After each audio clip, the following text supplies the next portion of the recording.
Vous, Lise, qui êtes, vous l'avez dit, dans la situation minoritaire au Manitoba, est-ce que vous avez...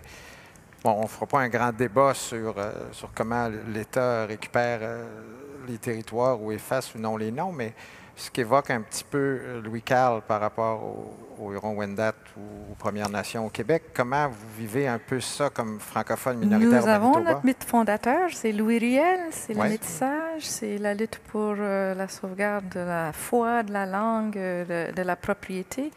C'est à peu près le même type d'histoire, c'est-à-dire que, bon, dans notre cas, c'était des métis, surtout francophones, mais il y avait quand même des half-breeds, des anglophones, qui se sont sentis menacés et qui ont voulu protéger leurs terres quand le gouvernement fédéral voulait venir prendre les terres. Bien, Louis Riel s'est uni avec ces hommes, mais aussi avec beaucoup d'Autochtones qui sont venus l'aider. Et puis, ils ont eu un premier succès au Manitoba. Et c'est d'ailleurs en 1870 que la province a été fondée. Mais il fallait que Louis Riel quitte le pays. On lui a demandé de s'exiler.